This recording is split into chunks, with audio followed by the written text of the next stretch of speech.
그 진행하면서 그 재판 과정에서 어떤 그 문제점, 그리고 사참위가 반드시 밝혀야 될 문제점, 그리고 그 사참위가 밝혔다고 한다면 결과 자체가 좀 달라졌어야 된다고 저는 생각했는데, 그 결과가 달라지지 않은 그런 주제를 사실 몇 개를 골라봤습니다. 그래가지고 여기서 보시듯이 세월호 사고 당시 구조본부 비상 가동은 했을까? 그 다음 때 9시 19분경 YTN 속보 전원이 최초 보도가 맞을까? 뭐 해서 이렇게 뭐 해서 그런데 아까 우리 공부 모임에서 했을 때 이 주제를 가지고 제가 대략적으로 그 했던 시간을 다뤄봤더니 토탈 한 16시간 정도 되더라고요.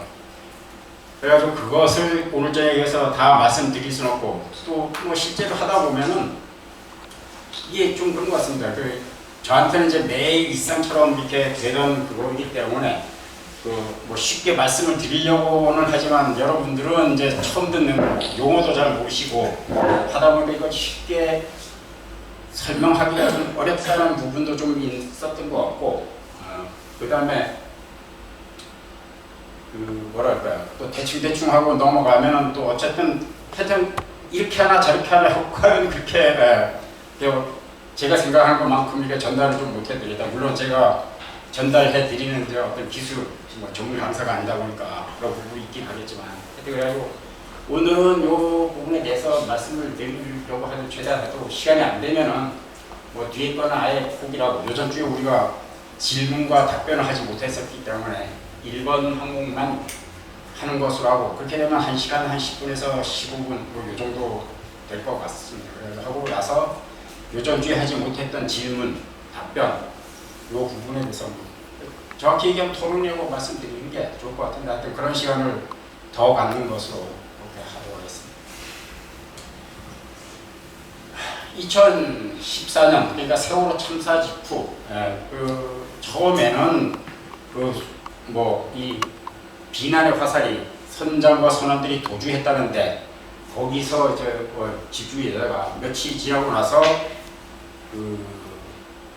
해경의 부실 구조, 늑장 구조로 쏠리기 시작합니다. 그래가지고 요전에 말씀드렸던 대로 해경은 그 비난을 피하기 위해서 본청 경비과장 여인태를 팀장으로 하는 5개 내지 6개 TF팀을 만들고, 거기서 어떤 요전 주에도 잠깐 말씀을 드렸지만 초동조치민 수대구조 쟁점 등의 어떤 허위 공문서를 작성하고, 그것을 해경청장 김석균에게 가져와서 결재를 받은 후 그 문건을 가지고 어떤 국정조사, 감사, 도담적 수사에 대비하는 훈련을 하고 난 다음에 실제로 했다. 그 말씀을 드린 적이 있습니다. 근데 이제 거기서 오늘 좀 더 나간다라면은 그 사람들이 그 문건을 만들면서 어떤 마치 수학 공식 같은 공식을 마련했었다. 그리고 나서 모든 재판에서 그 공식에 따라 가지고 어떤 그걸 했었다는 것을 말씀드립니다. 이제 그것을 보면 본청 같은 경우에 9시 5분경 김석준이가 본인의 집무실에서 상황 담당과 윤근조로부터 보고를 받고 즉시 상황실로 이동을 해서 중앙구조본부를 설치하고 중앙구조본부 운영계획서를 작성해가지고 그 다음서부터 열심히 구조 작업을 진행을 했지만, 세월호 같은 그 큰 배가 그렇게 빨리 가라앉을 줄 몰라가지고 대응을 하지 못하고 그냥 침몰돼가지고 구조하지 못했다. 이런 논리를 가져왔을 거예요. 서해청 같은 경우에도 똑같습니다. 9시 15분에 광역구조본부를 비상 가동을 하고 9시 16분에 서해청 상황 담당한 유현식이 1, 3장장 김경일을 OSC로 지정하고, 특히 9시 25분경에는 세월호에서 진도 BTS에 우리가 지금 서는데 탑승객들을 퇴소를 시키면은 너희가 구조할 수 있어? 라고 묻는 것을 서해청에다 물으니까 그거는 배 사정을 잘하는 너희들이 알아서 해라 라고 대답을 해줘가지고 그쪽에 진도 BTS가 세월호에 다시 연결해서 그들이 대응할 수 있도록 조치했다 라는 부분을 말씀을 주장을 했다는 것이고요. 그럼 목포서 같은 경우에도 9시 5분경 지역구조본부 비상가동하고 난 다음에 9시 10분경에는 목포서 상황실 부실장 고성은이가 운항관리실에 전화를 해서 세월호 선장 번호가 어떻게 돼? 라고 물은 다음에 거기서 세월호 선장 전화번호를 받아서 이제 이주석 전화 번호로 이제 전화 통화를 했지만 통화를 하지 못했다. 그래서 이제 재판의 진행 가가지고는 나름대로 어떤 조치를 다 한 거 아니야? 그러면 뭐 그 정도 했으면 지금 물을 수 없는 거 아니야? 라는 식의 어떤 그걸 했다는 거죠. 저는 그 당시 이제 그 2014년도 이제 뭐 이 기록을 처음 이제 접하기 시작하면서 보고 나서 되게 좀 혼란스럽습니다. 왜 이렇게 열심히 하고 잘했는데 왜 참사가 일어났을까? 라는 생각을 하고 나서 이제 그 부분을 좀 집중적으로 하기 시작하는데 하여튼 이 프레임을 짜놓고 나서 이것을 어디든지 그러니까 뭐 국정조사가 됐던 감사원 감사가 됐던 검찰 수사가 됐던지 가가지고 이걸 조사를 하다 보니까 모든 사람들이 그러니까 거의 해경뿐만 아니라 모든 사람들이 이 진상규명을 한 사람들이 이걸 공식처럼 외워버린 겁니다. 외워버렸고 심지어는 우리 가족들도 이걸 외웠어요. 그리고 여러분들이 한 번씩 읽어보셨을 만한 세월호 그날의 기록이나 세월호를 기록하다 이 책에서도 그걸로 돼 있었다. 그래가지고 이 프레임 자체는 아주 오랫동안 유지되다가 가족들이 그 뭐 국민 고소 고발단을 이렇게 구성해가지고 다시 그 어떤 검찰의 재수사를 요구하고 사참위가 수사 의뢰라고 해가지고 재수사되는 시점까지 요구이 되고 있다가 그 다음에 이제 약간의 변동이 생긴다. 문제는 이게 가족들과 연대가 했던 고소고발장에도 이 프레임이 그대로 들어가 있다는 겁니다. 그러다 보니까 검찰이 재수사를 했음에도 불구하고 이것을 변경하지 못하고 그냥 갔던 부분이 있었다. 그래가지고 결국에 가서는 어떤 우리 재수사에서 성과를 내지 못한 원인이 어쩌면 여기에 있을 수도 있겠다 라고 말씀드립니다.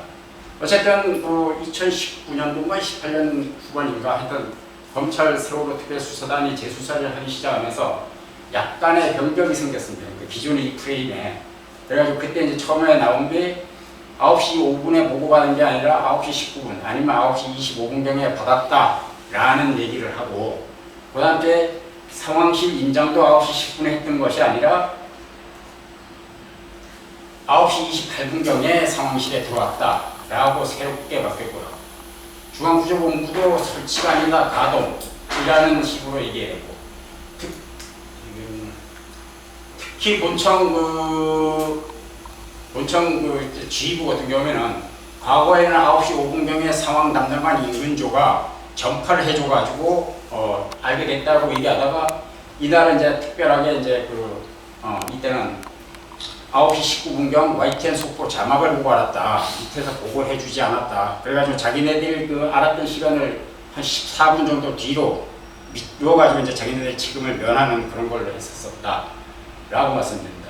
그런데 이제 여기서 이제 특히 문제가 되는 게 상황실 임장이 9시 10분서부터 10분에서 9시 28분으로 바뀌면은 가장 먼저 바뀌어야 될 부분이 이 구조본부 비상가동과 관련된 부분입니다. 나중에 그 절차에 대해서 논의를 하겠지만은 구조본부라는 것은 기본적으로 비상가동할 수 있는 요건이 있기 때문에 그 부분을 고려한다면 이거는 무조건 바뀌어야 되는 숫자였는데 그 검찰이 이걸 그냥 가져갔다. 그래서 거의 무죄인데 실제로는 이제 더 타고 들어왔다면 어쨌든 간에 이 9시 10분 이 사이에는 그 시간에는 김석균과 이춘재가 아직 그 세월호 사고가 발생된지 안 됐는지를 보고 자체도 안 받은 시간이다. 그리고 상황실에도 들어가지 않았다. 그리고 구조본부는 어쨌든 간에 그 구조본부장과 조정관 이춘재가 지휘하는 시스템이기 때문에 논리적으로도 없고 절차적으로도 없고 있을 수 없는 거다. 그래가지고 반드시 가장 먼저 깨져야 될 논리의 그 부분이 이 중앙구조본부 비상가동에 대한 부분이 돼 있었었고 그 다음에도 이제 좀 더 간단하면 이 OSC 같은 경우에도 오늘은 말씀을 못 드리겠지만 이게 어떤 실제로 9시 16분에 지정됐던 것이 아니라 서해청에서 야 1, 2, 3정장 김경희를 OSC로 지정해 라고 지시를 했던 것이었다. 그래가지고 이 부분을 깨져야 되는데 사참위는 이 부분을 약간 그 기존의 프레임하고는 전향적으로 생각했습니다. 그러니까 9시 16분에 지정됐던 것이 아니라 9시 32분경 그 사고 현장에 도착해서 최초 도착한 함정의 자격으로 구조본부 OSC로 지정됐다, 역할을 수행했다 이렇게 바뀌었고, 하여튼 그 부분도 전체 프레임에서 본다면은 바뀌었어야 됐다. 그리고 이 부분도 실제로 제가 그 조사한 바에 의하면 심각하게 문제 있다. 사참위는 여기서 뭐 상충하는 진술이 있지만은 모든 사람들이 똑같은 우리가 전화 통화를 했다고 얘기하고 뭐 이러니까 그 인정해 줘야 돼. 안 할 수가 없어. 이런 식의 결론인데 이 부분도 반드시 깨져버렸어야 됐었다. 그 다음 째 세월호 선장하고 전화 통화도 안 했다. 내가 봤을 때는 그 객관적 기록 하나도 없더라. 그 다음 째 그 YTN 속보도 뭐 말씀을 드려야 되겠지만 이 YTN 속보가 9시 19분에 있지 않았다는 증거는 차고 넘칩니다. 그리고 실제로 이 9시 19분에 YTN 속보가 됐다라는 논리가 언제 나오냐면 2014년 5월 14일에 비로소 됩니다. 그러니까 그 전에는 청와대나 국정원이나 행안부나 이런 데서 9시 19분에 YTN 속보가 있었다는 사실 자체를 모르고 있었어요. 근데 유독 5월 14일이 돼서야 됐었다. 그 시간이 많으면 제가 그것까지 말씀을 드리고 넘어가면 보다 편할 것 같은데 하여튼 그랬었다라는 부분에 대해서 이 부분도 깨져야 된다. 그 다음에 이제 아까 그 김석균이가 상황실에 들어와서 구조본부 운영 계획 이걸 작성하고 거기에 따라서 했다라고 하는데 이거는 명백한 허위 문서였다. 사후에 작성된. 그런데 뒤에서 말씀드렸지만 사찰위는 이 부분에 대해서 문제가 있겠다 이렇게 돼 있어요. 정확히 문제가 있겠다 라고 돼 있는데 이 부분도 됐어야 됐었다. 그래가지고 전체적으로 제가 오늘 드려야 될 걸 더 밝혀야 될 진상규명 과제는 제가 오늘 말씀드릴 거는 이 부분입니다. 그래서 이 부분이 정상적인 그 위치에 정상적인 모습으로 밝혀졌었다고 한다면 적어도 해경 지휘부에게 무죄가 선고되는 일은 아마도 없었을 것이다 라고 저는 확신합니다. 아까 말씀드렸듯이 해경은 이 앞에서 보셨던 것처럼 하지도 않은 것을 마치 한 것처럼 주장을 하고 넘어갔었습니다. 그리고 그것을 바탕으로 해서 이제 뭐 국정조사, 감사원 검사, 검찰 수사 뭐 이렇게 했었고, 특히 검찰 같은 경우에는 이 주장을 그냥 사실로 다 믿어줬다. 그냥 100% 믿어줬다.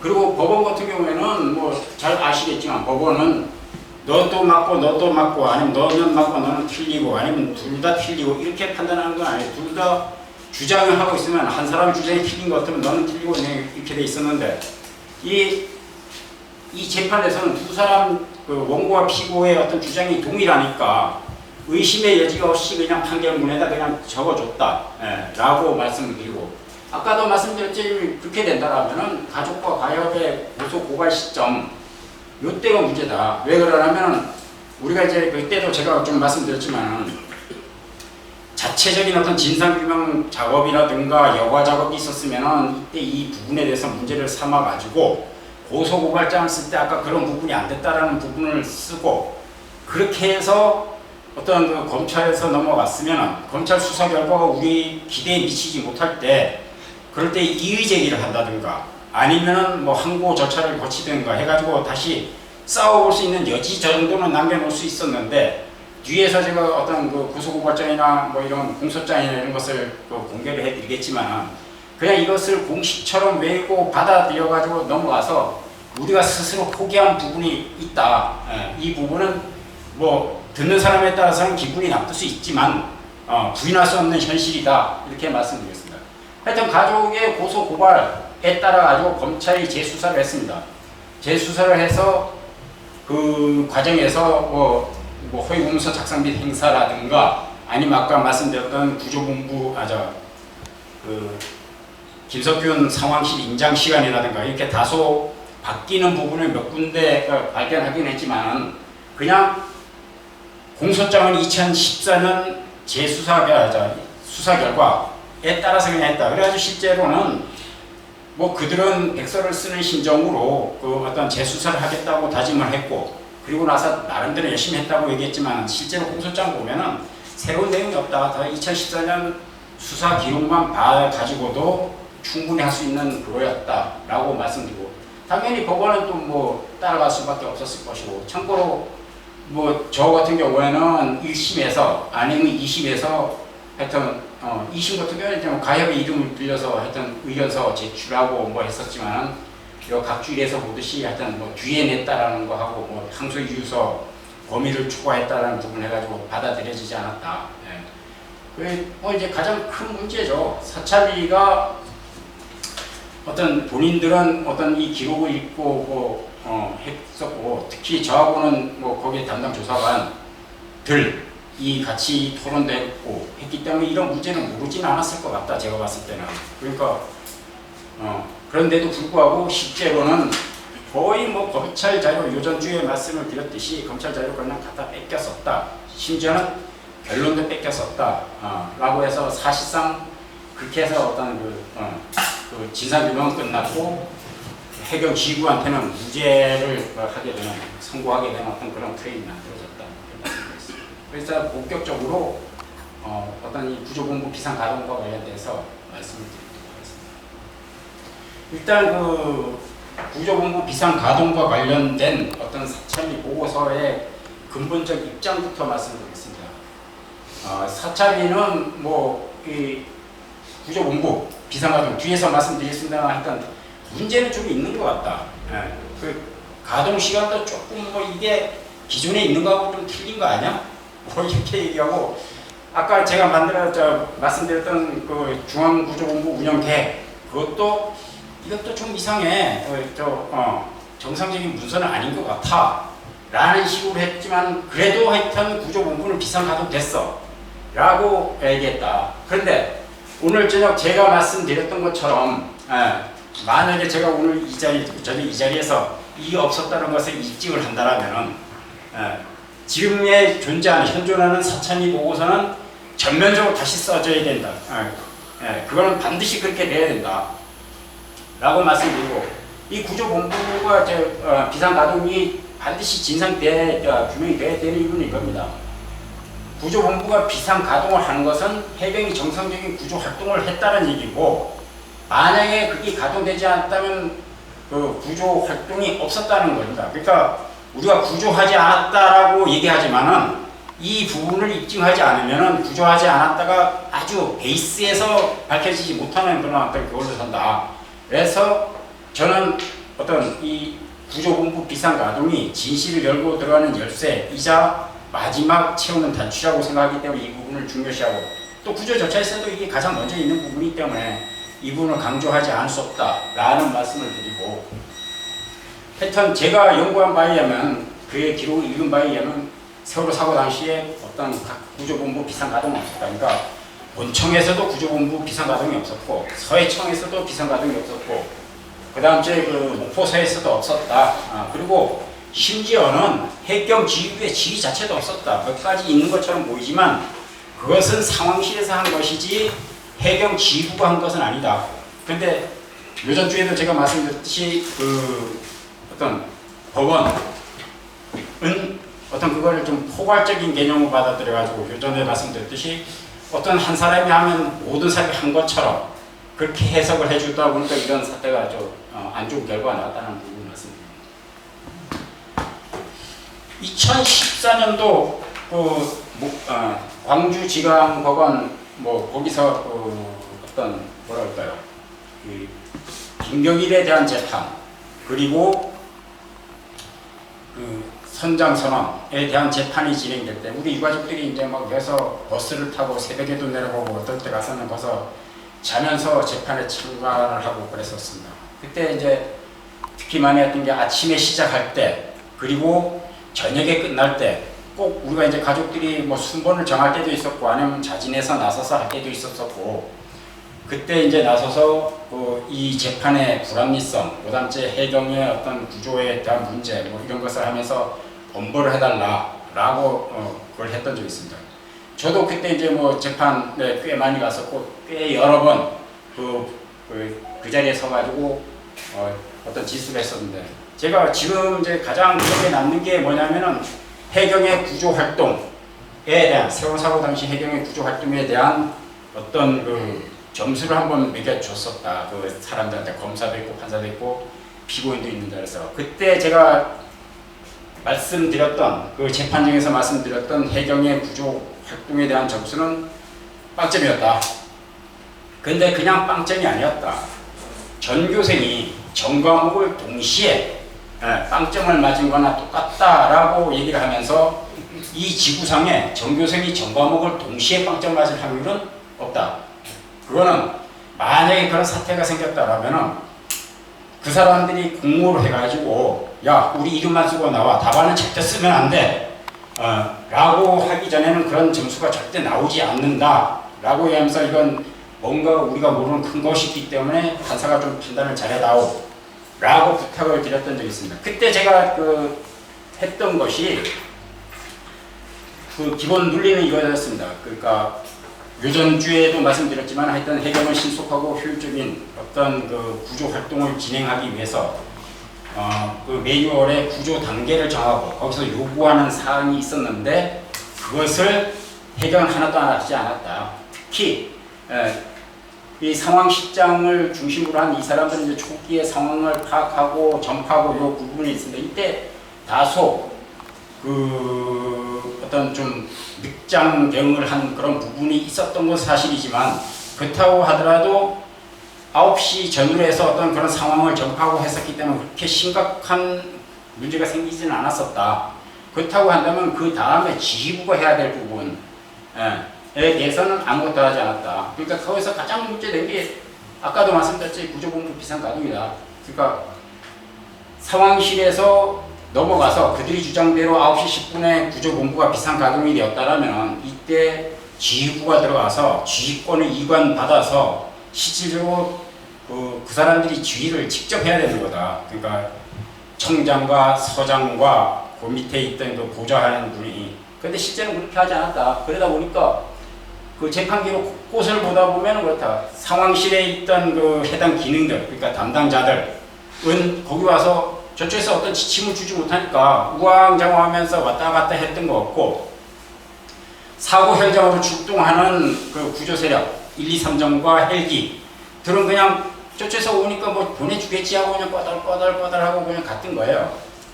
그리고 특히 그들이 이 지휘를 하기 시작하면 가장 먼저 해야 되는 게 수색구조 계획 수립 해가지고 야 너네 사고 현장에 도착하면 뭘 해? 라고 해야 되는데 그걸 하지 않고 있으니까 그냥 뭐 아무런 대책도 없이 가고 그리고 도착하고 난 다음에 이제 그때서야 이제 상황 파악 한번 해봐야지. 그러니까 1, 2, 3정장 빨리 사진 찍어서 보내.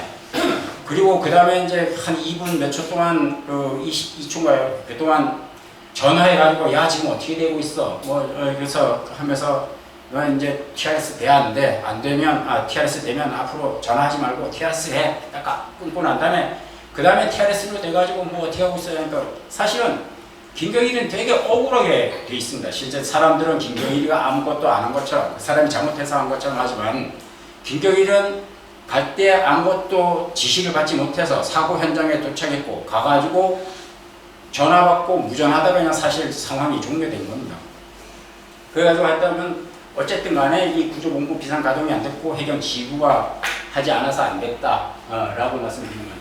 하여튼 뭐 아까도 말씀드렸듯이 이 해경의 체계적 구조 활동은 이 구조본부 비상가동이 되는 시점에서 하는 것이고 그 다음 주에 그 지휘부는 해경이 조직 내에서 가장 유능하고 똑똑하고 경험이 많고 이런 사람들이 하는 것이고 그러면 이 사람들이 잘못했다 하더라도 이 사람들이 어떤 그 상황실에 임장했으면은 지금까지 상황이 어떻게 됐어? 그거 야 파악이 안 돼서 빨리 파악해봐. 뭐 이렇게 해가지고 바로 잡아서 제대로 갔었으면 잘 갈 수 있었다. 그런데 그걸 하지 않아가지고 최악의 어떤 참사가 발생된 것이다. 그래가지고 나는 이 과정이 빵점이다. 그리고 모든 사람이 빵점이다. 이렇게 얘기를 했습니다. 이것을 조금 더 정리를 해보면 이렇습니다. 하여튼 그 세월호 사고 당시에 보고 및 전파 시스템이 작동되지 않았고 그것이 늑장 보고 및 늑장 전파로 연결됐고 그러다 보니까 시스템이 지연이 됐고 그러니까 비상가동되는데 그리고 지휘부도 구조 지휘 부재로 연결이 됐다.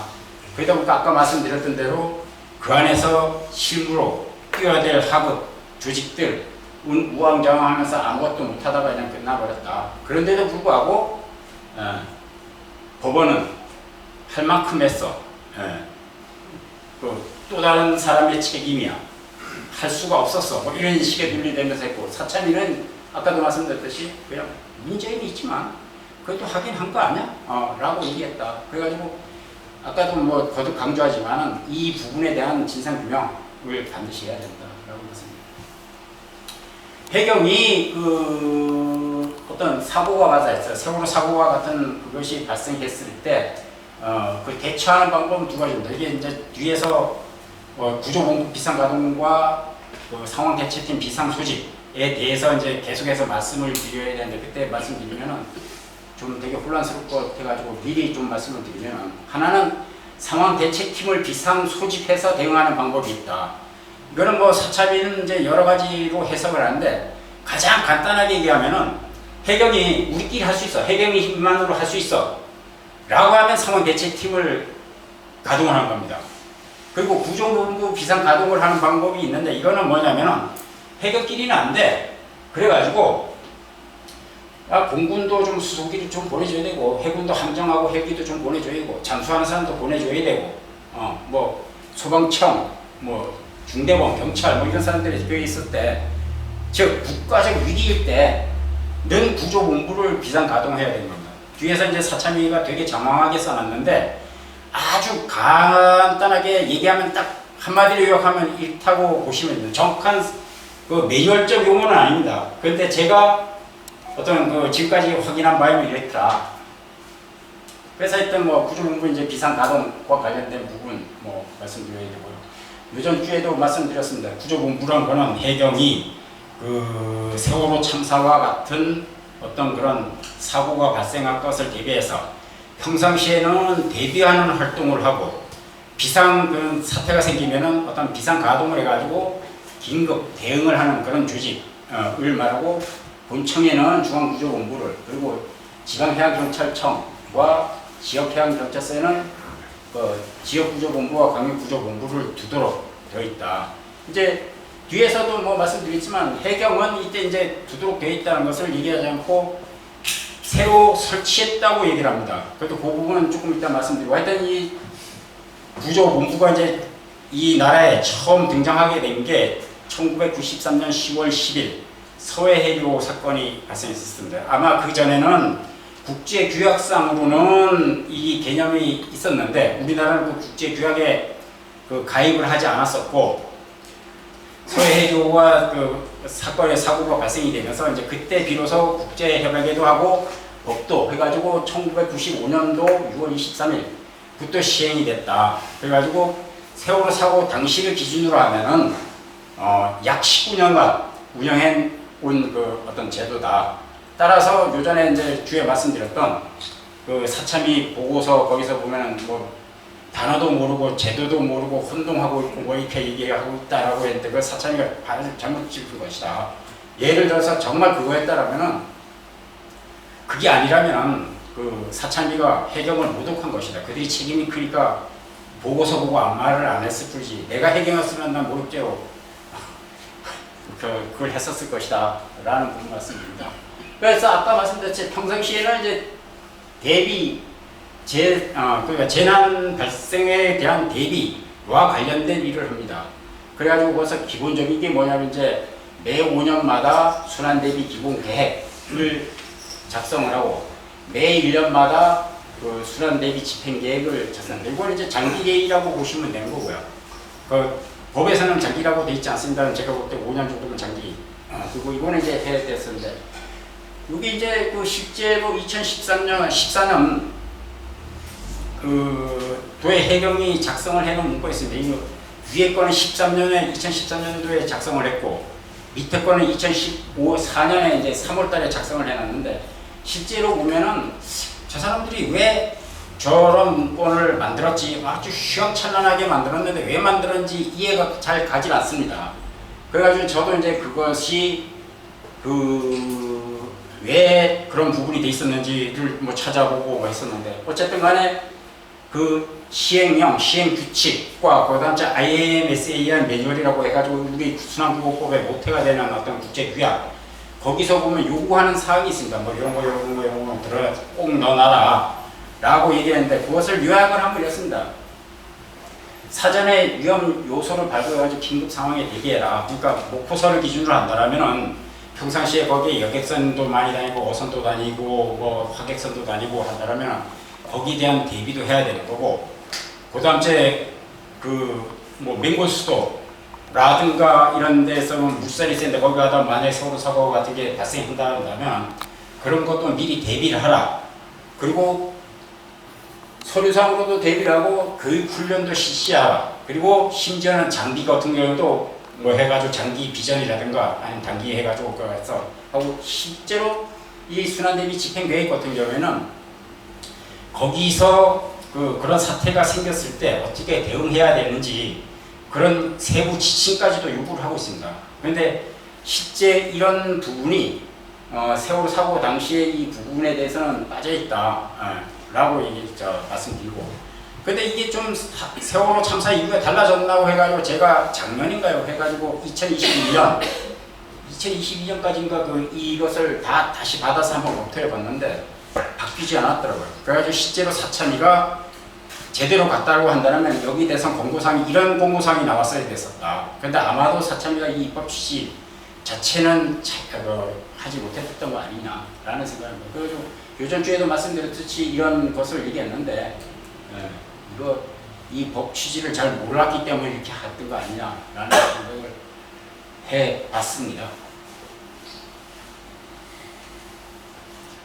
사참위는 세월호 사고 당시 구조본부 비상가동 절차가 없었다라고 얘기합니다. 그리고 실제로 그 당시 매뉴얼에 보면은 뭐 밑에 더 있었지만 이렇게 요약해서 보면 이렇게 돼 있어가지고 빠져 있는 것처럼 보입니다.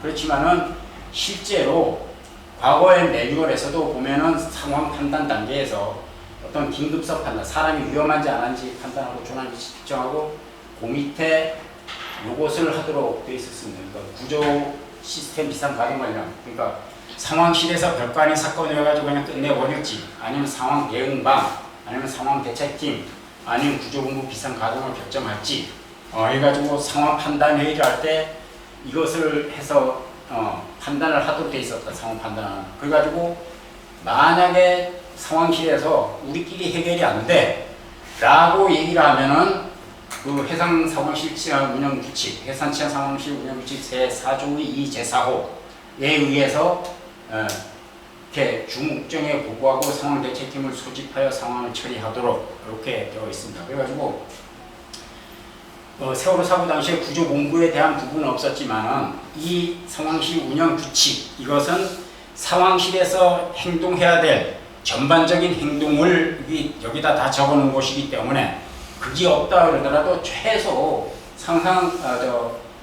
경무의 중국장인 경비안전국장 이춘재한테 보고하는 상황 대책을 수집하는 절차는 갔어야 됐었다. 그런데 실제로는 그 절차를 가지 않았었다 라는 부분 말씀드립니다. 아까도 말씀드렸듯이 이 보고되고 난 다음에 구조본부가 비상가동을 하게 돼 있는데 세월호 사고 당시에는 이춘재 아까 말씀드렸듯이 9시 19분에 알았다고 마이킹 속보를 보고 알았다고 그러고 9시 25분에 김석균이 연구원 추정 이렇게 돼 있다는 얘기고요.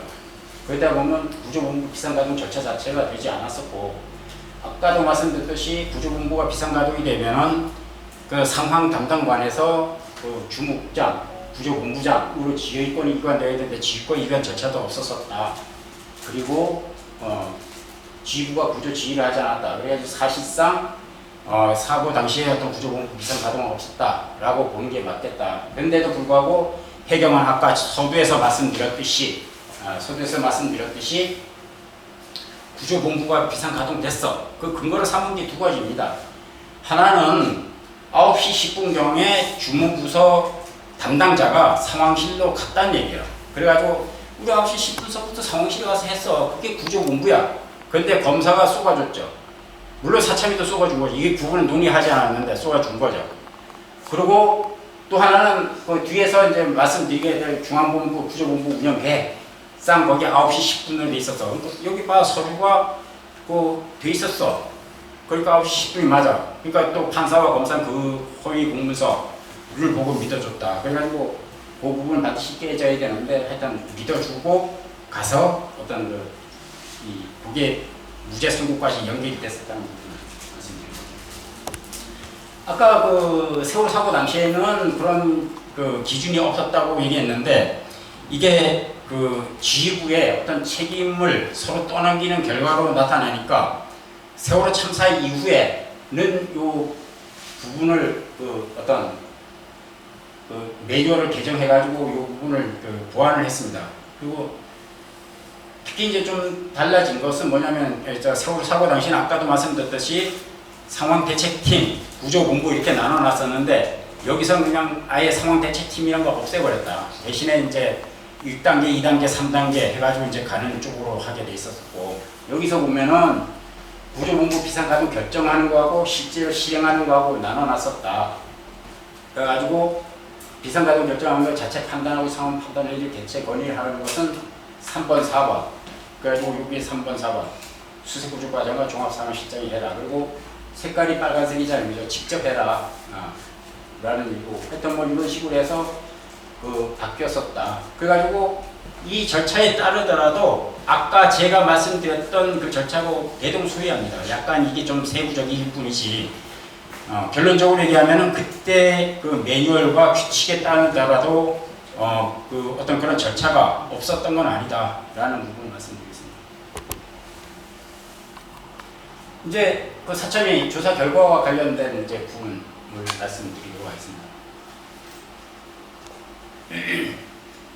저는 개인적으로 뭐 여기서 이제 자꾸 이제 상황대책팀 아니면 구조본부 이렇게 논란을 하는데 상황대책팀 또는 구조본부 둘 중에 어느 것이 하나 그 비상 가동을 했다 하더라도 세월호 사고 그 당시 구조 활동에는 전혀 문제가 없었을 것이다 라고 생각합니다. 그러니까 해경의 구조 시스템대로 절차 정한대로 해서 진행만 했었다면 충분히 구조 가능했었다 라고 말씀드리고 특히 그런 시스템이 잘만 됐었다면 본청과 상관없이 서해청과 목포서 둘만의 그 협업으로 또 어떤 전원 구조 가능했었다. 왜 그러냐면 그 당시에 본청에서 한 것 자체가 아무것도 없었거든요. 그렇기 때문에 됐었다. 그렇지만 사참위는 저하고 결론을 드립니다. 오직 구조부만 비상가동 됐어야 했다.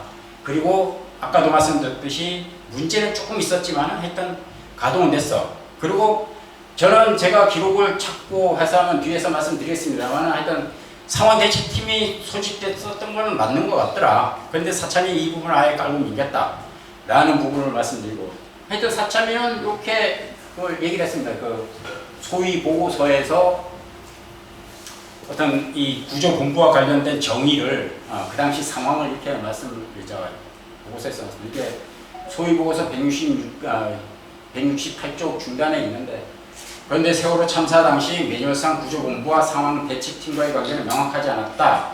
두 조직의 관계가 어떠한지 어느 조직이 먼저 가동되어야 하는지가 상황별로 어느 편이 어떻게 대응해야 하는지가 정리되지 않은 상황이다. 따라서 당시 해경이 주된 해경 조직 체계를 구조본부라 봐야 할지 상황대책팀으로 봐야 할지 확실치 않다. 다만 구조본부는 상황대책팀과 달리 순환구호법이 정한 순환 구호기관이고 세월호 참사 초동 대응 시 각급 구조본부장에 해당하는 해양경찰청장, 서해청장, 목포서장 등이 상황실에 임장하거나 보고를 받는 등 역할을 했으며 세월호 참사의 규모와 파급력을 고려했을 때 해경의 최상급자인 해양경찰청장의 구조본부장으로 있는 구조본부가 당시 세월호 참사의 주된 대응 조직 체계에 해당한다고 봐야 할 것이다. 이렇게 해가지고 아까 제가 말씀드렸던 것처럼 이제 상황대책팀이기보다는 구조본부 해야 된다는 거고 뒤에 보면 구조본부가 비상가동된 것처럼 그렇게 판단합니다. 그런데 저는 이 부분에 대해서 한마디로 말씀드려서 100%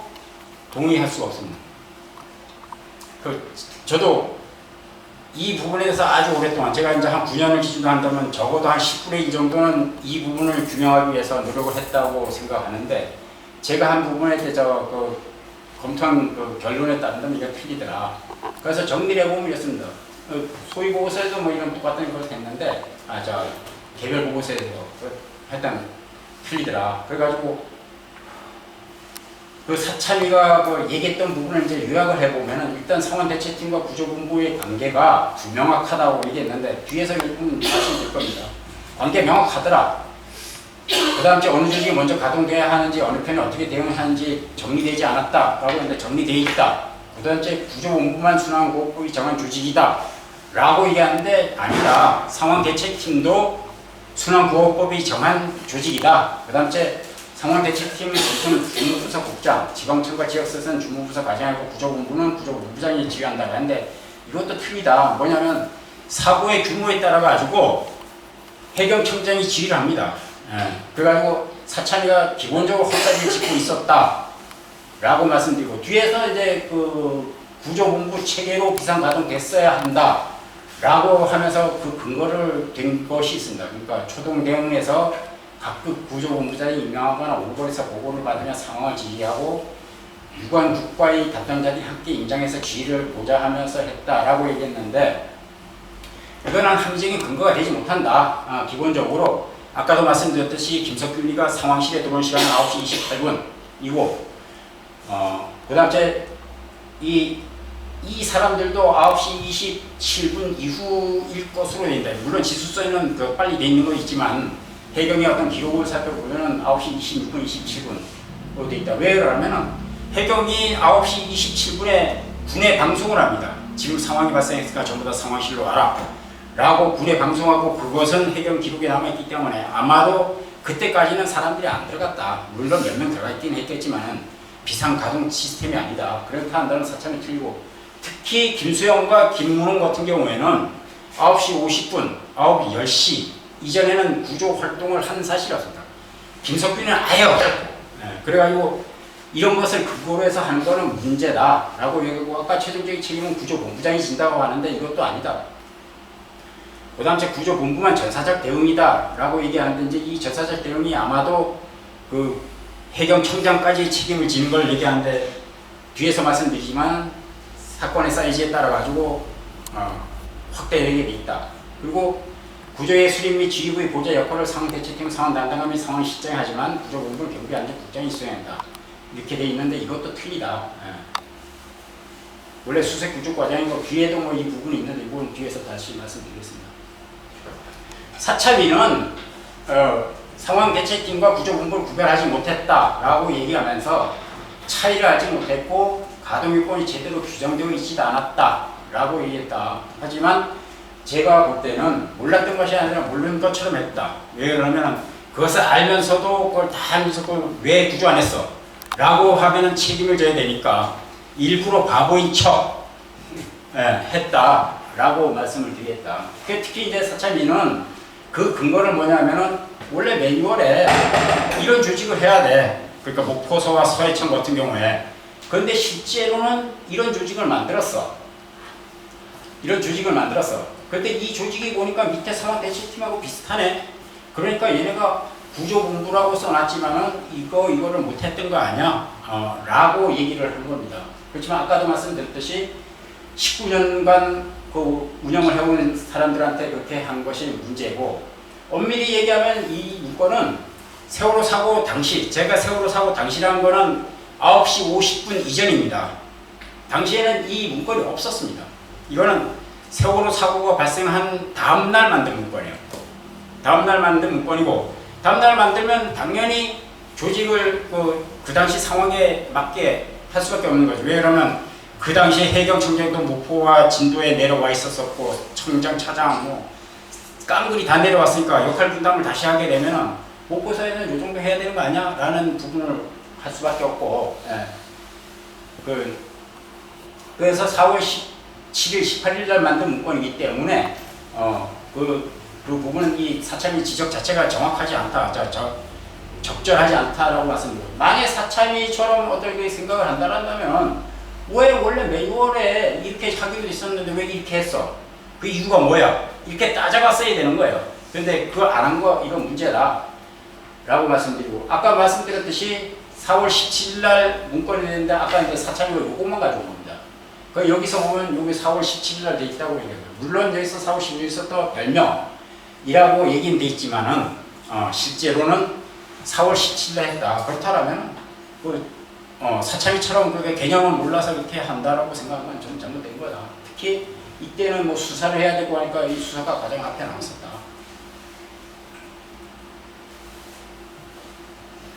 만약에 사참위처럼 생각한다면 사참위가 해명을 해야 될 부분이 하나 더 있습니다. 그러니까 본청 같은 경우에는 주변 해역 대형 해상 사고 대응 매뉴얼 아니면 순환 대비 집행 계획에 의하면은 이런 조직을 만들도록 되어 있습니다. 그런데 아까 그 허위 공문서라고 말씀드렸던 문서가 이건데요. 이걸 굳이 그 긴급한 상황에 얘네가 구조 작업을 진행하기에 앞서 가지고 이 문건을 만들어 가지고 이것에 따라서 구조 작업을 진행했다는 겁니다. 근데 실제로 여기서 보면은 이건 뒤에서 뭐 다시 한번 나올 거니까 여기서 그냥 넘어가는데 실제로 보면 이거는 구조 작업을 위해서 한 게 아니라 사후 수습을 위해서 만든 문건입니다. 그러니까 생존한 사람을 구조하기 위해서 만든 문건이 아니에요. 그 내용을 뜯어보면은 그럼 굳이 왜 이 문건을 만들었냐? 아마도 이 9시 10분을 강조하기 위해서 특별히 만들어 놓은 문건일 것이다 라고 말씀드리고 이건 뒤에서 나오니까 다시 말씀을 드리도록 하겠습니다. 그렇지 아까 이제 사찰이는 뭐 부정을 했지만 상황대책팀은 비상 소집이 되었을 가능성 있다라고 제가 말씀을 드렸습니다. 실제로 해경의 기록을 뒤지다 보면은 9시 20분에 본청 상황대책팀이 입장하셨습니다 라는 부분이 나옵니다. 그래가지고 아마 이때 상황대책팀이 논의되지 않았을까 논의되기 시작하지 않았을까 라고 생각하고 그래서 문자대화방의 채팅방에 본청 상황대책팀이 들어오지 않았을까 라고 생각하고요. 서해청 같은 경우에는 상황보고서 2보에 9시 3분에 이렇게 돼 있었다.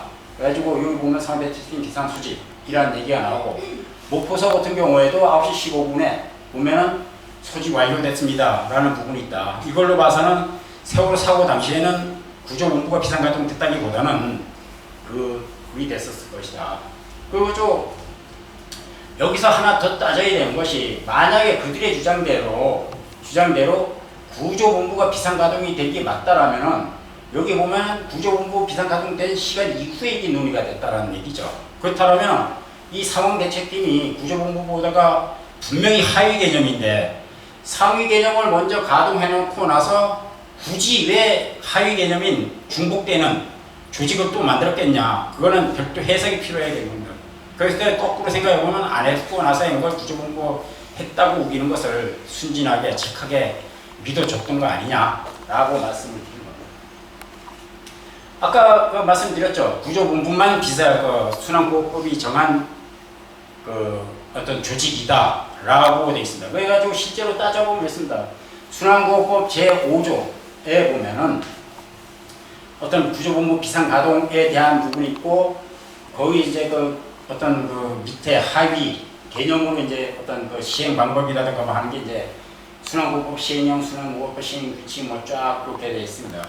그렇게 되어 있고 상황대책팀 같은 경우에는 순환구호법 제8조에 종합상황실 설치 운영이라는 것에 대해 있어도 여기서 상황실이라는 것을 설치해야 된다라고 얘기해놓고 그 세부적인 것은 해상치안 상황실 운영 규칙 또는 해상치안 상황처리 운영 매뉴얼에 위임을 해놨다. 그래가지고 여기서 있는 부분이 이 안에 상황대책팀이 들어가 있기 때문에 같은 조상을 모시고 있는 조직이다 라고 보는 것이 맞다. 이 사참위처럼 얘는 순환구호법과 상관이 없어 이렇게 해석하는 건 아니다 라는 부분을 말씀드리고 특히 아까도 말씀드렸지만은 해상치안 상황실 운영 규칙과 해상치안 상황 처리 매뉴얼 안에는 이 상황실에서 해야 될 어떤 절차와 의무사항 같은 것을 다 규정하고 있었다. 그래가지고 만약 이 구조본부와 관련된 내용이 없는 것이 있다면 이것을 인용하면 될 것이다.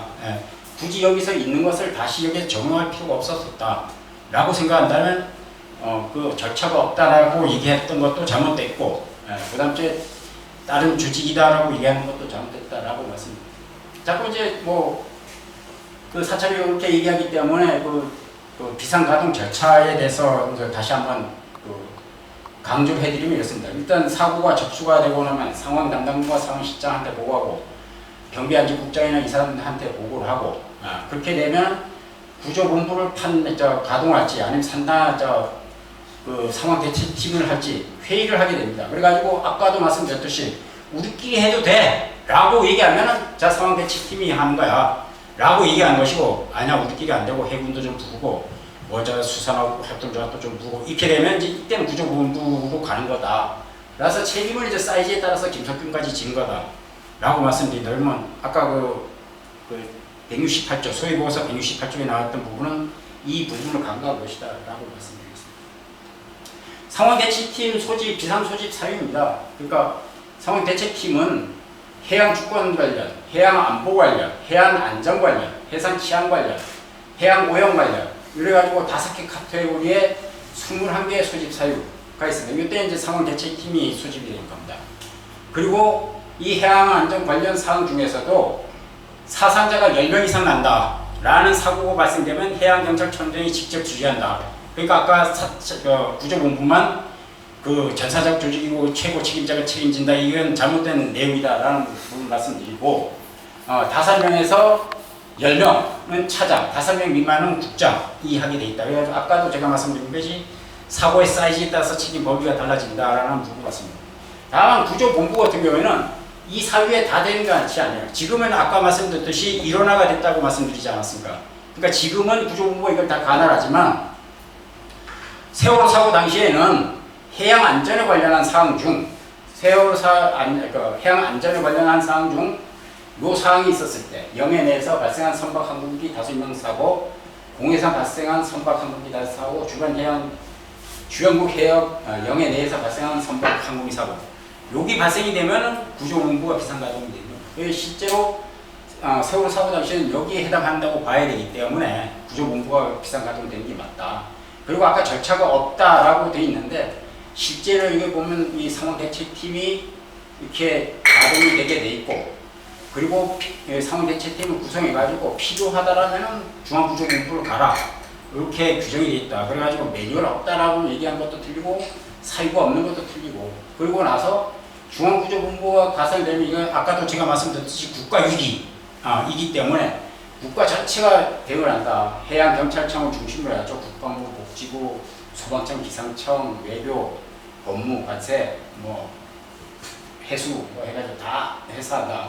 그래가지고 위기관리센터를 해서 대통령까지 보고되고 이게 해서 한다. 그래서 이것만 보더라도 세월호 사고 때 청와대가 컨트롤 타워가 아니다 라고 하는 건 기본적으로 잘못된, 해경 매뉴얼에도 컨트롤 타워가 돼 있다고 돼 있다 라는 부분 말씀드렸습니다. 자, 지금부터는 해경이 자기들이 이제 이 중앙구조본부와 광역구조본부, 그 다음 주에 어떤 지역구조본부를 잘못 운영해놓고 나서 거기서 책임을 따르자 그것을 빠져나가기 위한 수책을 부리는 부분에 대해서 말씀드립니다. 아까도 제가 말씀드렸듯이 구조본부는 1995년 6월 25일인가요? 그때 새롭게 법 개정이 되면서 그때부터 설치가 돼서 운영이 됐었는데, 얘네는 세월호 사고에서 마치 자기네가 처음 설치해가지고 대응한 것처럼 그렇게 대응을 합니다. 모든 진술에 가가지고 우리 가가지고 구조본부를 설치하고 아까 허위 공문서라고 하는 문건을 작성해가지고 우리 대응했어. 열심히 했어. 라고 얘기를 한 겁니다. 근데 실제로 보면은 그들은 알고 있었다. 상시 설치되어 있다는 것을 알고 있었고, 상황실에서도 입구에 들어가다 보면 종합상황실이라 써놓고 나서 옆에다가 구조본부라고 써놓고 평상시에 의자에다가 이 옷을 걸어 놓습니다. 자기네 의자에 가지고 구조본부 비상가동이라고 얘기를 하면은 어떤 놈은 이런 색 입고 어떤 사람은 노란색 입고 하얀색도 입고 이걸 간다. 이거는 뭐냐면은 자기가 해야 될 역할을 이미 예정이 돼 있었고 그걸 알고 있었다는 거예요. 그런데 실제로 이제 진상규명하고 조사하고 하는 과정에서 이 부분을 따져줬어야 되는데 이런 부분 하나도 따지지 않았었다. 그래가지고 그러다 보니까 이제 지시에 다가가지 못했던 부분이 있는 거예요. 아까 이제 또 말씀드렸지만 하여튼 마치 새롭게 설치한 것처럼 주장을 했다. 그런데 왜 그렇게 설치한 것처럼 주장을 했을까라는 생각을 해봅니다. 이제 만약에 검사가 비상가동과 관련된 부분을 그렇게 했었다라면은, 저처럼 생각했었다라면, 야, 너네 설치 안 했잖아. 그럼 왜 그랬어? 라고 하면서 진술을 받았으면 아마 진실을 밝힐 수 있었겠죠. 그렇지만 걔네는 그냥 9시 10분에 중앙구조본부 비상가동이 됐어요. 됐네. 끝. 이러다 보니까 묻지 않았었다. 내가 봤을 때는 아마도 설치라는 용어를 쓰면은 늑장 구조에 대한 그 책임을 회피할 수 있었을 것이다 라고 얘기해요. 그러니까 설치하는 데 별도 절차가 필요하고 그럼 그 시간이 소요될 것이니까 그 시간을 끌 수 있을 그 돼 있었고, 아까 이제 그 제가 그 사찬이가 밝혀야 될 어떤 그 계획 매뉴얼 거기서 보면 그 자기 의무가 돼 있었는데 너는 왜 이대로 안 했어? 라고 얘기하면은 이 문건에서 하느라고 라고 해서 하면은 그 책임도 면할 수가 있다. 예, 그러다 보니까 이제 신규 설치한 그걸 했었던 것 같고, 하여튼 세월호 사고 당시에는 이 문건을 만들어서 했었다. 예, 대응을 했다고 주장을 했다. 근데 저는 여기서 써놨지만은 세월호 사고 당시에 만들어진 문건이 아닐 것이다. 그리고 만약 세월호 사고 당시에 만들어진 게 맞다면 이 문건은 의미가 없는 문건이다. 쓸모가 없는 문건이다. 이 문건의 그거는 이미 많은 탑승객이 사망했을 것을 예정해서 만든 문건이다. 여기서 보면은 구조와 관련된 내용이 하나도 안 들어가 있습니다. 이 글씨가 잘 보이지 않아서 그런데 청와대와 총리와 국회 해수부, 국회의원들, 뭐 언론 이런 애들이 왔을 때 대답 잘해. 이게 새나가시 않게 이렇게 만든 그거다. 그래가지고 이건 사고 수습을 위해서 만든 문건이지 사고 당시에 어떤 그 적극적이고 그런 능동적인 어떤 대응을 하기 위해서 만든 문건이 아니다.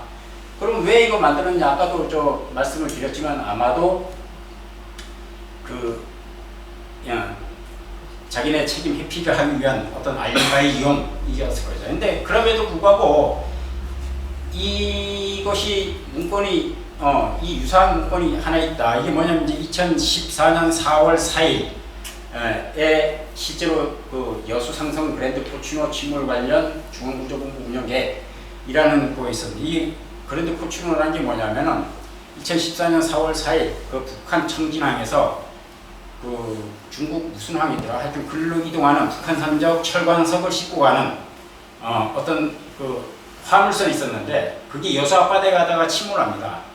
그래가지고 사고가 났고 그때 이제 이 문건을 만든 거예요. 근데 뒤에서 말씀드렸지만은 사고는 4월 4일 04시 19분에 났는데 이 문건이 만들어진 거는 그날 17시 40분, 17시 50분까지 이때 났습니다. 그러다 보니까 사람이 다 죽고 이미 죽은 사람 다 죽고 난 상태에서 하다 보니까 이제 이런 문건을 만드는데 그걸 보고 뺏겼을 것이다. 그래서 저는 뺏겼다는 것을 이제 하는 것이 뭐냐면은 결제 라인입니다. 여기 보면은 양중탁, 박중철, 이춘재, 최성환, 김석균 이 사인을 했는데 세월호 사고 당시에도 이 사람들이 같은 시간 같은 공간에 있었는데 여기서는 얘를 빼고 했어요. 그 왜 뺐겠냐? 아마도 없었을 것이다. 물론 이 사람들 진술은 그거에서 그래서 했는데 하여튼 그렇게 됐고, 원래 이 문건을 만들면 담당자가 양중타나 신광일이가 해야 되는 게 맞습니다. 원래 업무 담당이. 근데 이것과 전혀 상관이 없는 정영군과 김대식이 했다. 그래가지고 제가 계속해서 추적을 해봤더니 실제로 4월 26일 날 했을 가능성은 높다. 2014년 4월 26일 날 19시에 이 문건이 만들어진 가능성이 있다. 그래서 제가 뭐 할 줄 아는 게 정보공개 청구밖에 없기 때문에 정보공개 청구해봤더니 세월호 사고 당일날 얘하고만 본청이 있었습니다. 나머지 사람들은 전부 다 평균방해가 있어가지고 종이문서에 사인을 할 수 없었다. 그래가지고 아마 4월 26일 날 알리바이용으로 만들어놨고, 실제로 이때가 해경과 대한민국 모든 국가기관이 허위공문서를 작성하기 시작하는 그때입니다. 그렇기 때문에 아마 그렇게 됐을 것이다 라는 부분을 말씀드리고, 이 부분은 뭐 좀 전에 제가 말씀드렸으니까 뭐 생략하고요. 일단 제가 봤을 때는 그랜드 포추는 아까 좀 전에 또 말씀드렸듯이 이미 배가 침몰해가지고 생존한 사람은 다 구조한 상태고 3명을, 나머지는 다 사망한 상태에서 이걸 만들었던 것이고, 세월호 사고 같은 경우는 틀립니다. 뭐냐면은 이 사고가 발생했을 때는 분명히 양승진 선생 한 사람 배가 기울 때 한 사람 밖으로 떨어졌고, 나머지 475명인가요? 그 사람들은 배 안에서 구명조끼를 기다리고 있었기 때문에 그거다. 그리고 아까도 말씀드렸듯이 그때는 그냥 기존에 있는 문건 가지고 구조 작업하면 끝나는 거예요. 그게 가장 효율적이고 표준안이었었습니다. 그런데도 불구하고 안 한 것 같은 경우에 본다라면 그 사후에 만들어지는 것이 틀림없다. 그리고 그 뒤에 사람들이 이제 그 진술하는 거 보면은 하여튼 뭐 구조 작업에 그 실제 참여했던 사람이나 그런 문건 본 적이 없어. 어떤 사람 감사받을 때 봤다 그러고 나중에 봤다 그러고 뭐 이렇게 얘기를 하는 거야. 그래가지고 보면은 하여튼 뒤에 허위로 만들어진 문건이다 라고 말씀드리고, 이거는 뭐 지난주에 말씀드렸으니까 넘어가도록 하겠습니다. 그 다음에는 이제 이 사람들 자기 감추기 위해서 이제 어떤 가서 허위 진술하는데, 아까도 말씀드렸죠. 설치해가지고 그렇게 됐다, 대응했다. 근데 실제로 이제 김석균이가 일기특조위 가서도 하는데 설치했다는 표현을 씁니다. 물론 조사관이 언제 설치했어요? 라고 물어가지고 그렇게 된 것도 이제 다른 사람들도 그렇게 했다. 그래가지고 아마도 여기서도 설치 시각 검사도 묻고 했는데, 그거 봐가지고는 그 당시 2014년 15년도에 이 설치와 가동에 대한 개념을 잘 몰라가지고 특히 조사관이나 수사관이 이 사람들의 세뇌되고 학습한 걸 가지고 진술 받다 보니까 이런 사태가 생겼을 것 같다. 하여튼 어찌됐건 간에 검사도 일기특조위 조사관도 설치와 가동을 하지 못했고 설치한 것처럼 얘기했던 부분이 있었다 라고 말씀드립니다. 아까 저 초반에 이제 제가 말씀드렸던 부분, 가협과 연대와 사참위와 뭐 검찰과 이 부분을 어떻게 인식을 했느냐에 대한 부분입니다. 이거는 이제 2014년도가 아니라 2019년도, 18년도인가 그 재수사 들어가기 직전에 이제 가협이 서울중앙지방검찰청에 제출한 그 고소고발장 중에 일부입니다. 그 여기서 보면 일단은 9시 10분 구조지휘활동을 위한 중앙구조본부 구성이라고 얘기 내놓고 나서 이 부분이 이렇게 써놨다. 9시 10분경 구조지휘활동을 위한 중앙구조본부 구성운영 되게 됐고, 피고인 김석균 향처장 구조본부 본부장 피고선이 이렇게 해서 했다. 해가지고 아까 제가 말씀드렸던 부분 그대로 했었다. 그러니까 그대로 했다. 그리고 특히 이 구성과 뭐 이런 용어는 아까 제가 말씀드렸던 허위공서라고 얘기했던 그거 그대로 인용했다. 그래서 다시 말씀드리면 이 부분을 바로 잡고 나서 그리고 나서 고소고발장 쓰고 그것을 가지고 싸웠어야 되는데 우리가 평상시에 공부를 하지 않다 보니까 그 부분을 놓쳐버린 부분이 있다. 아쉽다 라는 말씀을 드리겠다. 검찰 또 똑같이 이렇게 얘기합니다. 보시면은 보면 뭐 똑같은 표현을 씁니다. 법원도 아까도 말씀드렸지, 그 해경도 그렇고 검찰도 그렇고 뭐 그 서로 다툼이 없으니까 그 부분을 그대로 인용합니다. 본청에서 9시 10분을 피고인에게서 해서 했고, 나서 이제 그 뒤에 모든 논리는 이것을 기준으로 해가지고 이렇게 파생되는 논리로 갔었다. 그래가지고 이 부분부터 잡고 가지 않으면 안 된다. 마지막으로 이제 사참위와 관련된 부분입니다.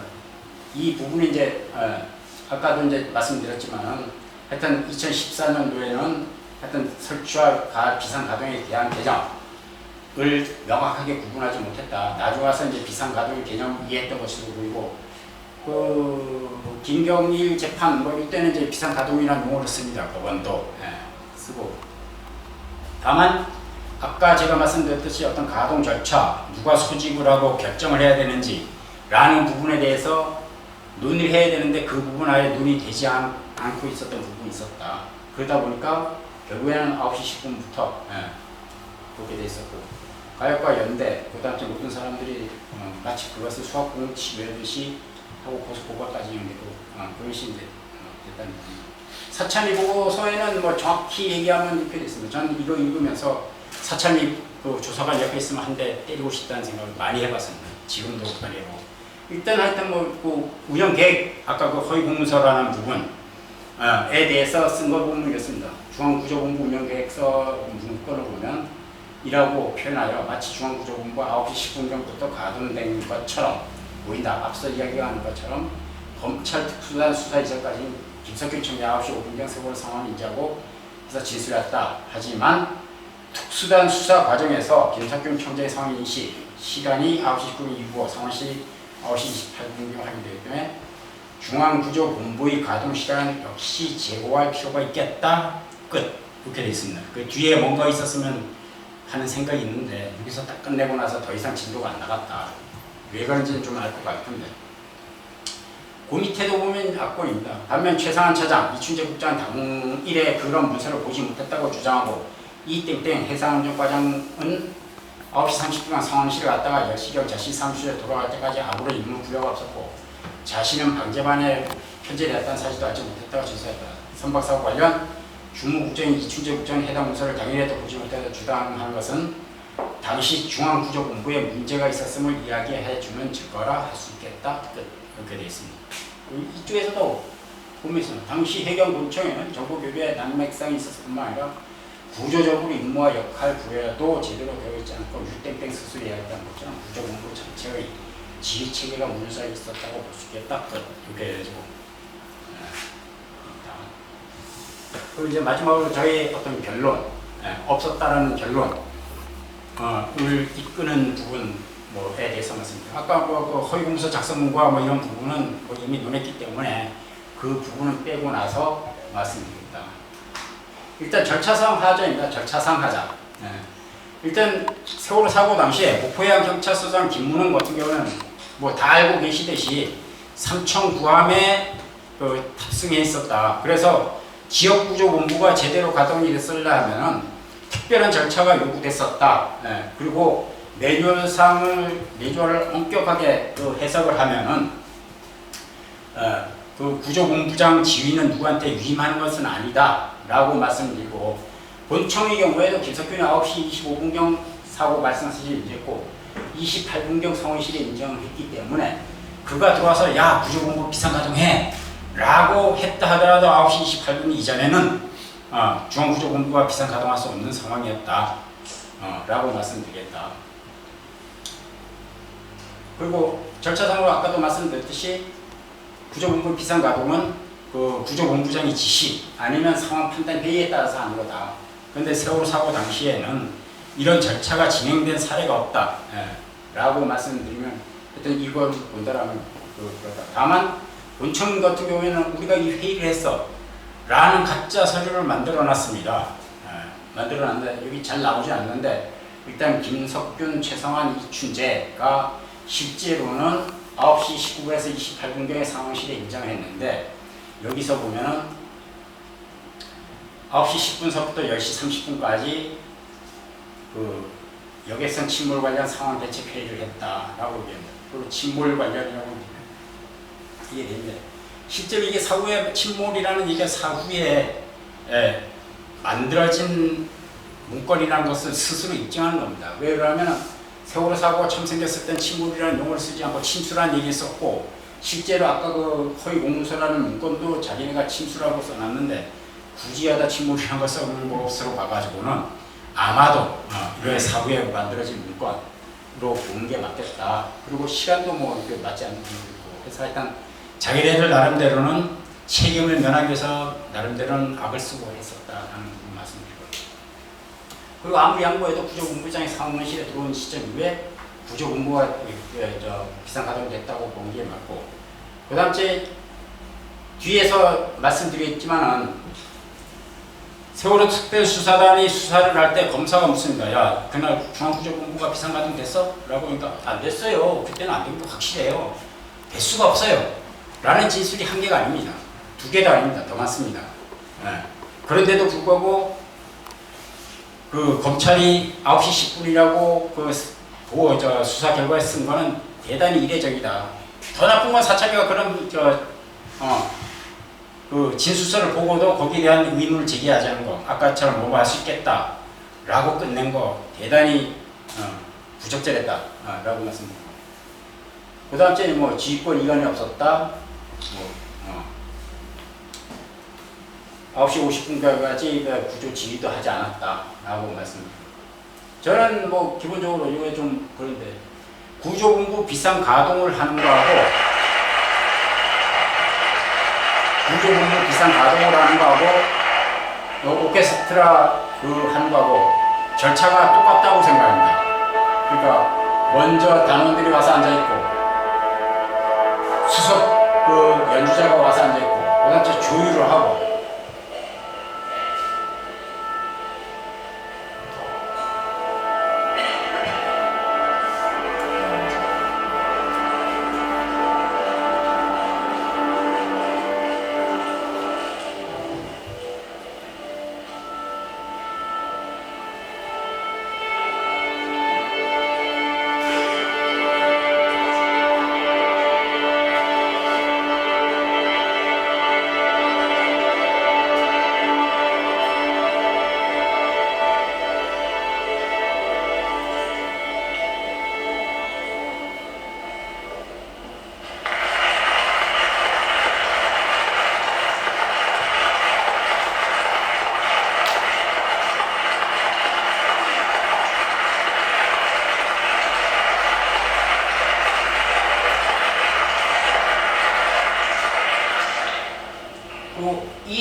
시점이 구조본부가 비상가동되는 시점이라고 보는 것이 합리적이다라고 생각을 합니다. 그리고 이 시점이 본청 같은 경우에는 9시 28분이었다.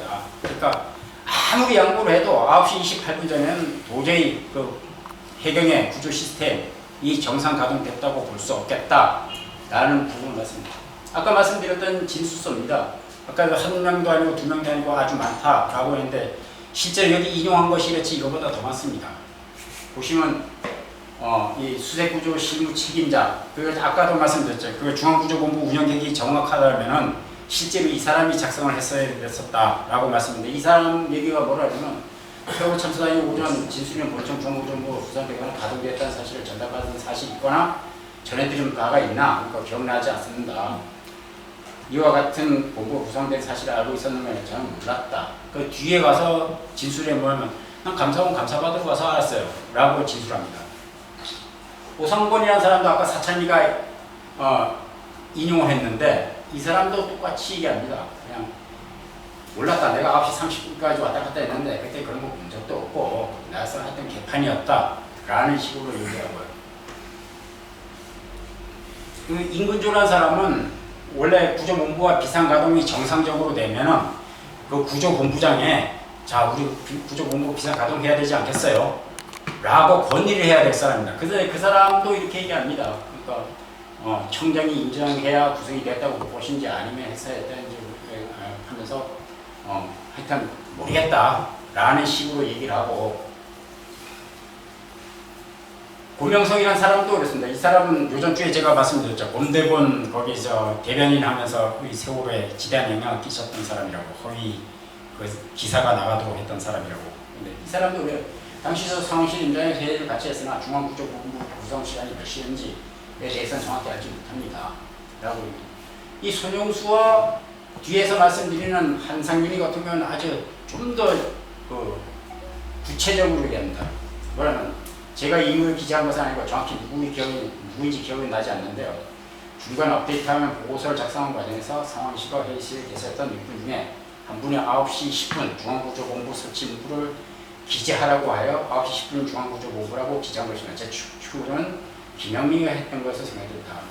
제가 알기로는 한상현 부시장님 상황보고서 작성했는데 최초 상황보고서에서는 마찬가지로 9시 10분 중앙구조본부라는 내용이 없었던 것을 기억하는데 이후 어느 시점에 보고서가 설치됐다고 들어가게 된다. 그래서 제가 별한 보고서를 넣은 외에도 계속 보고서 수환해서 형식으로 별한 보고서를 작성하고 있었는데 약 한두 시간 사이 정도 사이에 9시 10분 중앙구조본부라는 문구를 넣으라는 지시가 있었고 진짜가 없는데 청장이나 국제안성까지 회의가 없었다면 이 문구가 들어갈 수 없을 것이다. 그리고 그러면 참 이렇게 됐다.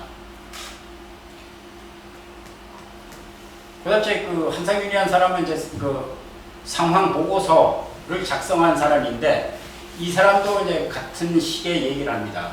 뭐 여기서 시간이 이제 이미 좀 많이 갔으니까 계속 읽기는 그렇고 하여튼 같은 취지의 얘기를 한다. 그리고 이 사람의 취지의 그 얘기를 한 게 이 녹취록에 실제로 들어가 있습니다.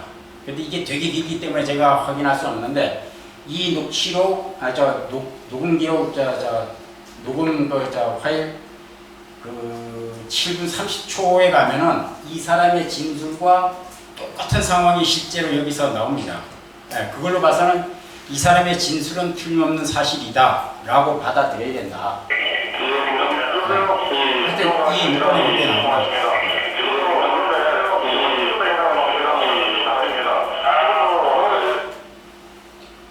그럼 본청만 그랬냐? 서해청도 똑같다. 서해청도 사참위가 몇 사람 안 되는 사람을 그 상황실 요원을 조사했는데 그때 이선이라고 박동순을 조사했다. 이건 사참위 보고서입니다. 진술서입니다. 거기서도 보면은 그렇게 빨리 안 만들어져요. 당일날 된지 이튿날 된지 몰라요. 라는 식의 얘기를 한다. 이걸로 봐서는 서해청도 광역구조본부가 없었던 것 같다. 나중에 만들어진 게 맞다. 그렇게 말씀드리겠습니다. 그래서 이 구조본부 비상발동과 관련된 부분 이거에 대해서 뭐 최종적으로 이제 그 말씀드리면 정상적으로 가동되었느냐는 그 문제는 해경지휘의 책임이 범위가 달라지기 때문에 반드시 진상규명을 해야 된다. 그리고 절차와 관련된 부분 반드시 따졌어야 됐다.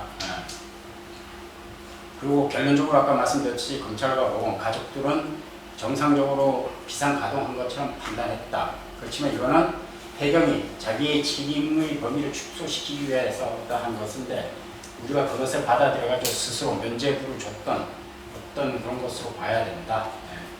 나는 하여튼 이 부분이 되지 않았다고 생각하고 아울러서 이것을 감추기 위해서 작성했던 그 허위 공문서 등은 다시 새로운 관점에서 좀 재조명되고 고소고발로 이루어져야 되겠다라는 부분 같습니다. 그래가지고 아까 제가 서두에 말씀드렸듯이 한 5가지를 드리고 싶은 부분이 있었습니다. 그러니까 왜 그러냐면 실제로 그 5가지가 누적이 되어가지고 어떤 이 무죄라는 것으로 연결되기 때문에 실제로는 5가지를 다 검토를 해야 되는데 뭐 제가 전달 능력이 없어서 그래서 한꺼번에 할 수는 없었고 그래서 오늘의 이 부분은 여기서 마치도록 하고 하여튼 좀 제가 생각하고 있었는 것은 되게 많았는데 너무 급하게 빨리 하다 보니까 제대로 전달은 되지 않는 것 같습니다. 하여튼 제가 말씀드린 것 중에서 혹시 기억에 남거나 아니면 좀 더 의혹이 있거나 아니면 좀 더 제가 좀 더 공부를 해가지고 찾아야 될 부분이 있다면 그 부분에 대해서 말씀을 해주신다면 지금부터 그 부분에서 답변을 해드리도록 하겠습니다. 이상입니다.